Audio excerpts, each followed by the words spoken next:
All right, welcome back here, Division C podcast. Simo, GM, Eagle, PZ in Atlanta. Eating Atlanta. Yeah, he's eating some chicken and waffles right now. We're having some pink lemonade or Sweet tea. popcorn shrimp. Sweet tea. Yeah, or popcorn shrimp, which is very big. Then he's gonna go get some catfish in Nashville. Yeah. Well, he's in Nashville now. No, Busting No. down. It's the opposite. Yeah. I thought he was going to Nashville first. No. No, that's what I said too. And then I was like, "Are you in Central?" He's like, "No, Eastern." And I'm like, "I'm pretty sure you don't know where Nashville is."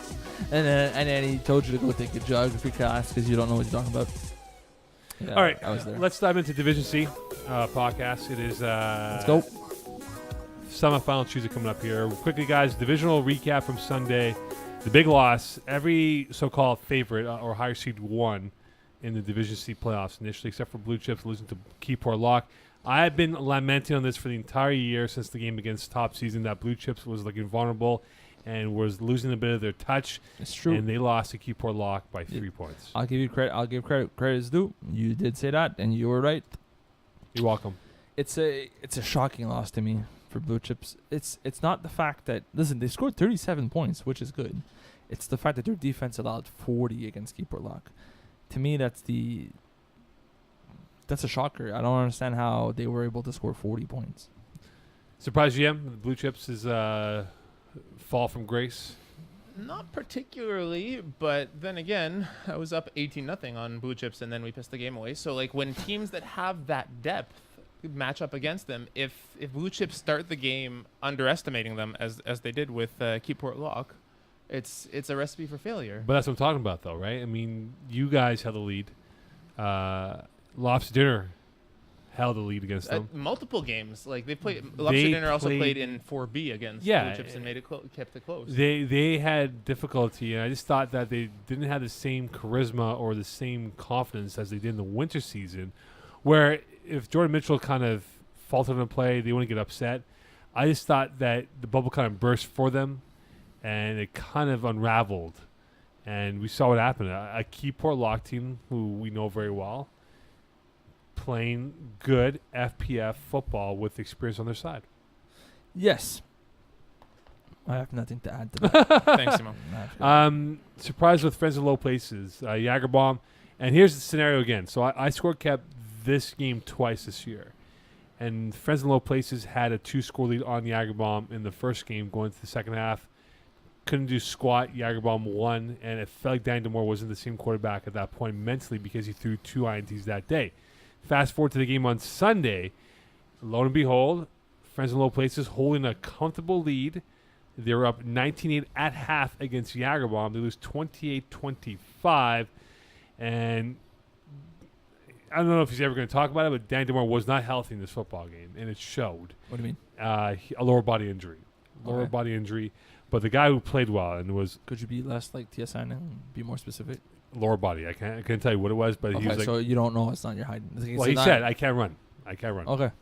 But Well, Cedric that's strange Knuckles, things. showing why he was an award winner this year, influenced the game. Pick 6, 2 PDs, 1 INT. He's a phenomenal player. Phenomenal player. And once again, the Jagerbomb playoff experience comes in the clutch, and they win again, They won back-to-back games too. which we'll get to momentarily. By 3 points. Twice. And- Yeah, go ahead. Yeah. This is but this is the Jagerbomb that we know. They rarely blow out teams in playoffs. They keep it close. They come down clutch when they have to. I was expecting Jagerbomb to beat Friends of the Places by a little bit more. I was expecting to look a little bit more like a 2-score game, but Friends of the Places is a good team. Win's a win. Yeah, for sure, wins a win. Friends of the Places is a good team, but with Danny Damo being limited, that they were able to drive and make plays early in the game. When Jagerbomb adjusted and took those away, that's when Danny should have been able to run and make plays with his legs, and then sort of, expand his playbook. And seeing that he wasn't able to do that, I just sort of understand why they were limited in second half to only 7 points. Any other games, guys, that caught your attention from the Sunday action, or is it Pease was all kinds of wrong. with I'm let you finish? No. Yeah, let's not talk about Vikings that one. might be It's not able funny. to upset Alpha T. I picked Vikings Ooh, too. I got destroyed on that one No, too. that was bad. That was Ooh, bad. I was there. That was bad. That What was- happened? So I watched that, Yes. and Nick Gendron Valet maybe just didn't see safeties because he kept they were down 18-0 or like 24-0, and he kept throwing the deep ball. Simon Gauthier also had like a couple bad drops. But as a whole, the Vikings played very poorly. To be fair, Vikings started the game off, and his reads were there. Like, it was the right read. The guy dropped the ball, or the ball wasn't perfectly placed. Nick Gendron Valet had a bad day as a thrower of the football. As a quarterback, the play calling seemed okay, but then when they were started being down, the whole let's be a hero, let's come back into this game, we have to score quickly because we're down 18 mentality really bit them in the ass, and they started trying to make 40 bombs happen so they could score faster, so they could come back from that 18-point deficit, which Mhm. turns into interceptions, which turned into a 30-something halftime lead. And in the second half, he benched himself. He went to play receiver, and someone else played quarterback because the game was over. They were down like 40-0, and they knew the game was over. And at that point, it just became sort of a joke, and Alpha T's feasted. It was a complete dominant performance by Alpha T's. All right, let's fast forward to Wednesday, quarterfinal Wednesday. Junkyard Dogs, Mountain Lions, a great game. Dogs win by a single point, and I'll go. No, they won by 11. 2 scores. Oh, it's 2 scores. Beg your pardon. I read that. It's 32-21. It was actually a 1-score lead. In fact, till late in the game when they picked them off. But here's the thing, though. Mountain Lions had the same problem against Alpha T's. They were up in Alpha T's in the first half, couldn't score in the second half. Same thing unfolded in this game, where they were up 14-6, going for the extra point to perhaps make it a 2-score lead in the first half, couldn't get it. And I said to Mr. Rashkovan, the father of A.J. Rashkovan, I go, Papa boy, Barry. Papa Barry, that, boy, it's early. I said it's early, but this could really influence the game of how it is from the mindset perspective that you're down by a score as opposed to 2 scores. And I just thought the Junkyard Dogs were sluggish, missed tackles. And then you look at Jake Applebaum, who, as I was talking to Simon off air, his INTs that he threw, you could read the Wilson scripture on the football. That's how slow the balls are coming out of his hand. And this felt like both teams were making mistakes. And at the end, the team that capitalized or poached on the mistakes was the Junkyard Dogs, because that defense finally stepped up to the plate. And Royce Emerjan, Jonathan Williams, they got their act together, and they took out one side of the football field and made things difficult for the They play on the same side? Lions.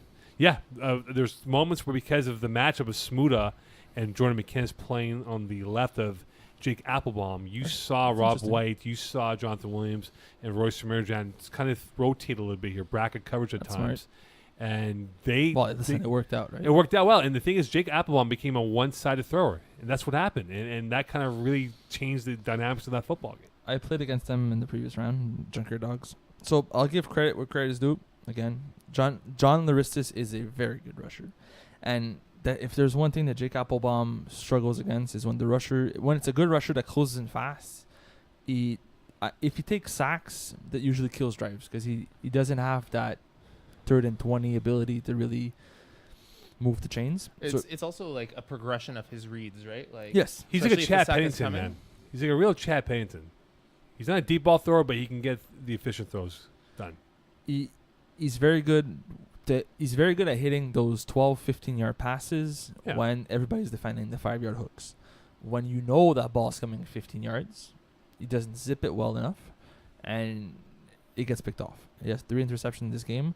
I believe a lot of these is to John Laris's credit. Rory Submergent is a very good, aggressive corner.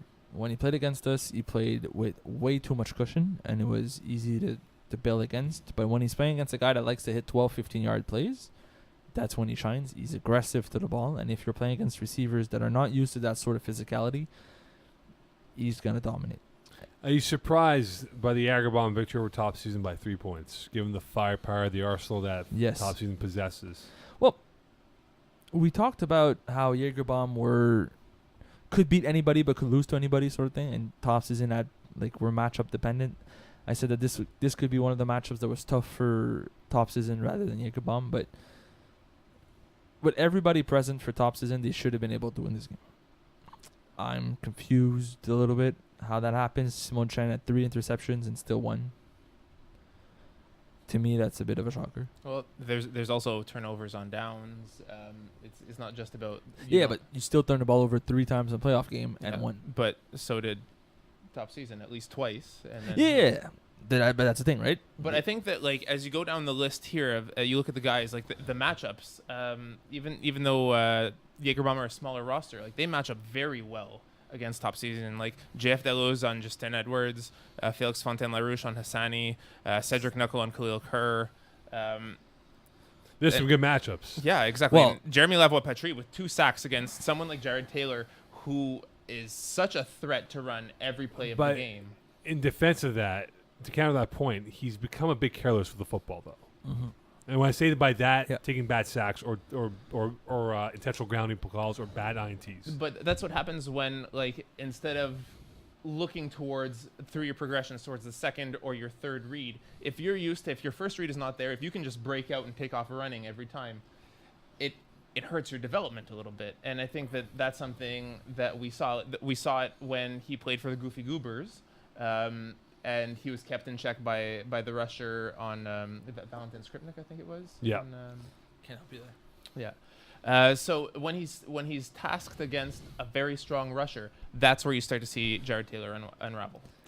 All right, surprised by the commission romping of Keyport Lock and the Tats No. convincing win over Backyard Bullies.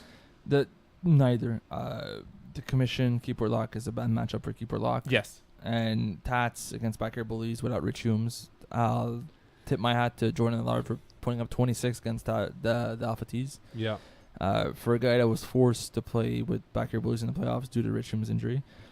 He's a good quarterback, but this is like a Division D and Division C is the world difference. And it's exactly, and it's the world of difference because Alpha T's are the top. also, you're playing against probably the best defense in the division, and you still put up 26 points, and you still kept it close. So to me, that's pretty impressive. Yeah. All right, let's look at the Final Four matchups here. Jagerbomb Commission. This is a good problem for the commission, but it also could be a nervous problem. Yes, Eagle. Just what's neat here is that both the 1 and 2 seeds are playing in both conferences. Very impressive. We don't see that ever. It shows we how see it top every heavy. so often. Yeah, it's the opposite of neat. Actually, I don't like it as much. Yeah, we have a very top heavy Division C. I was discussing this with Jesse Dupree, the quarterback from the Alpha T's, just before his playoff started, saying how top heavy Division C felt. Before he chewed us out? Yeah.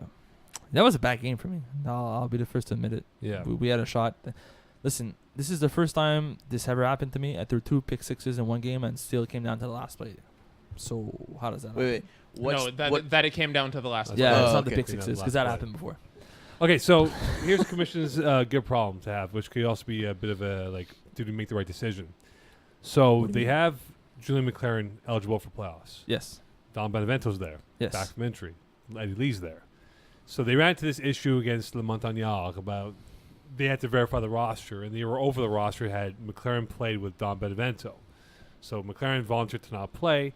Benevento played, and we saw it happen. They won the first game, and we can see by the stats from Wednesday's game, Julian McLaren played. Now the question is, do you go with Don Benevento or Julian McLaren against Jagerbomb on Tuesday night? Are you asking me as a captain, like who wants to win? Or If you're like, captain strategy? you're captain of the commission, you're going with If I'm a strategic captain of the purpose. commission? Yes. I'm going with who paid me. It's fair. It would be better if you said it in the microphone so people could hear. I'm going with who paid me. Thank you. I think it comes down to like the guys who are willing to be like Don Benevento showed up every week to the field in a boot, like ready to play. I love and that like he wanted to play so badly, and like he supported his team. To have someone like that like in your corner, like you don't turn your back on him. What would 100%. if you were the captain, Simone, what would you do? Would you take a athletically gifted, wiry McLaren, or do you go with the guts and glory of Don Benevento, The only who's not healthy enough? Yeah, I think he's healthy enough. But he's not in football. He's not shape, 100%, but he's though. healthy enough to play FPF in this game. I think that matchup-wise, Don Benevento is the better DB for this game. I think Julian McLaren would be the better rusher for this game if they needed a rusher. So if the case is we need a rusher, then Julian McLaren's the better option because I don't think Dom's going to play rusher. But as a DB and receiver, And they kind of do need a rusher. But they have Zachary Alberts-Gill. And he was a monster. Yeah. He's been a monster in playoffs so far. And He's been great in A, by the way. yeah, he's been very good. and he's going to be a very tough outing for Simone Shine. So since they don't need a rusher, in my mind, there's no doubt both sides of the ball, Dom Benevento. And he brings something to the field that other guys don't necessarily bring. Like, he has this sort of intensity, and he makes every game feel like do or die. That helps elevate But teams. has Jeff Marquis, and I'm not saying this because I've spoken to anyone on the team about this, but I feel from afar watching the commission games, we know he has that rapport with Samson That makes sense, and brother. Vincent Marquis, right? But why hasn't he developed that connection with arguably one of the best players in FPF and AJ Gomes? That's actually a very, very good question, especially since JF Marquis' whole reasons for success, especially in the lower divisions, is he loves throwing the deep ball down the sidelines.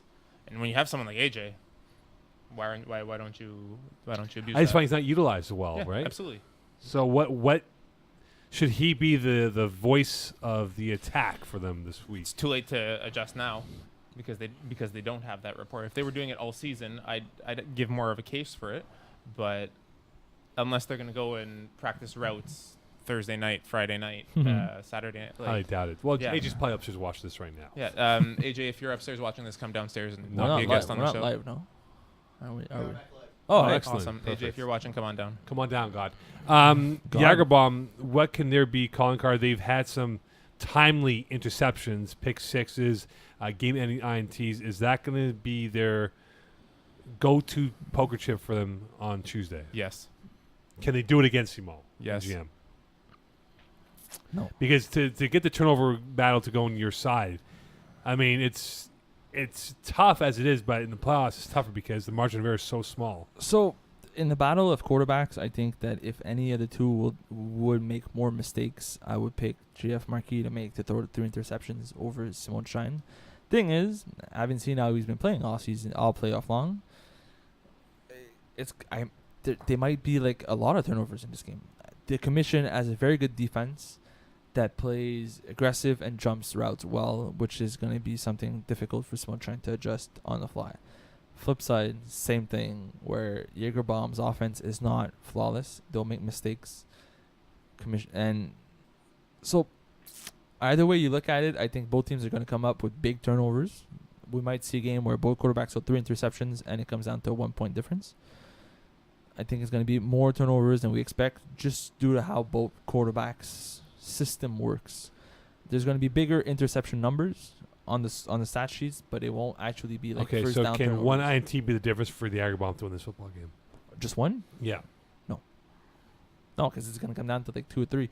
They're going to take shots on 4th downs that are going to turn into turnovers, but take that shot or throw it at the ground. You'll get an incomplete instead of a pick, but it results the same, right? Like Right. it's not first down, turnover on downs, pick 6. Mm-hmm. It's 4th and 20. We go for it. We try it. We don't get it. It's a pick. It's like a punt. Right. So I think there's going to be more turnovers in this game, but they're not actually going to be real interceptions. Okay, so Tats, Junkyard Dogs. Tats, the Drago of the Division C rankings, going through everybody like there's like a bunch of glass jaw Joes. Junkyard, next comment there, Jim. Junkyard Dogs. We said it a few weeks ago. This is probably Jason Rossi's best assembled roster of 100%. talent.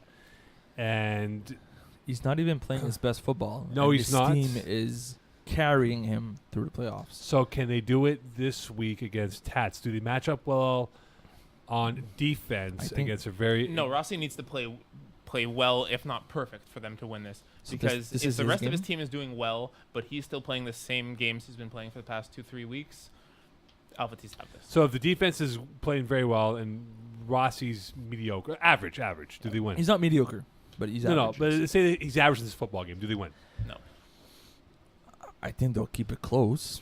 I think that I don't think Jason Rossi's going to have the game of his life. I think he needs to elevate his game a little bit better than he's been playing. But he's been playing well enough to keep the team afloat. I think defensively, Junker Dogs have the right matchups to make Diafati's life a living nightmare. The rusher, Jonathan Laristis, is going to make Jesse Dupuis struggle a lot more than he thinks he will. And on the flip side, they have the right corners and they have the right players across the board to win some of the matchups. So does Jonathan Williams shadow Matthew Uhl wherever he lines up? That's not a bad idea. Or Rory Submerging. I like the size matchup of J-Dub on Flag Jesus. But then who's on Alexis Gaumont? Who's clearly too fast for anybody on this team. Rory, to your point. Maybe Hinsley Adams Rory's as well. not that fast, though. Hinsley, yeah. Hinsley can... Yeah, I think you're going to have to move guys around a little bit. If you give the same look over and over, they're going to pick it apart. I think there's a way for Diafatis to be very successful in this one. I like both rushers in this game. Like I like John Laristis rushing Jesse Dupuis, and I also like Marc-Antoine Vallée rushing Rossi. Also like, true. They're both going to be very disruptive. I think that... But we're more confident in Dupuis, though, to have a better game, though, because if you're going to have that pass rushing be the difference in this football game, then Jason Ross becomes a little bit anemic in that department. But that's the thing. Jesse Dupuis also loses his goal when he's facing a very disruptive rusher. We've seen him get angry at his own players when the rusher gets there fast. And John Laristis gets under quarterback's skin. Yes, I was just about to say John Laristis against Jesse Dupuis. John is the right kind of irritating to really bother Jesse Dupuis. Yeah. He's going to piss him off And so Dupuis well. will focus more on Laristis than on everyone else on the field. Yep. So whoever's rushing, pass rushing, has a better game. Is that the victorious team? I think so, yes. I agree with that. All right, picks of the week. Here we go. Eagle not ready? Well, we got 2 games. Well, no, you're on your phone playing whatever War of Crime on your thing, whatever it is. War of I Crime? don't know.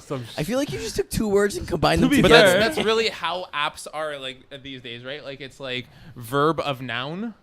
To be fair, War of Crime sounds like a good game. All right, here we go. Carry on. We got the Alpha Teeth versus Junkyard Dogs. Is this game 1 of 2 or game 2 of 1? This is game 2 of 1. Okay. All right. Go ahead. Doesn't matter. No. Tats. That's Junkyard Dogs. Oh, I upset. like it. Yeah, I think so. I think the Dogs can do it. And then we have the Commission versus Jagerbomb. Jägerbomb. Who you got? Simon? I want to see for the second consecutive spring a Tats Jägerbomb final. Which would be fun because they It would be played very they played a good game last time. What do you got? Jägerbomb. Go Commission. Oh, look at you, Commission Junker Dogs. Yeah, no, I'm picking those teams because That would also be kind of sorry to cut you Yeah, off. go That ahead. would also be kind of cool because the last time Jonathan Williams made the finals was he made the with finals with the Commission. and they Hey, that was a stank. that was the a long time joints. ago. Years ago. That was a long time ago. So there's, I mean, like they're both whatever. If it's a Tats, Jagerbomb, or Commission, All 4 matchups are fun. There's storylines within storylines. Do you think, this is more for Simon GM, are Jagerbomb also going to win by 3 points in this game? Per game. Actually, yeah, that's not a bad assessment. Simon, what's your odds on that? My odds on winning by 3 points? That's a weak odd, man. That's I would go like 1.05. Magic words, please.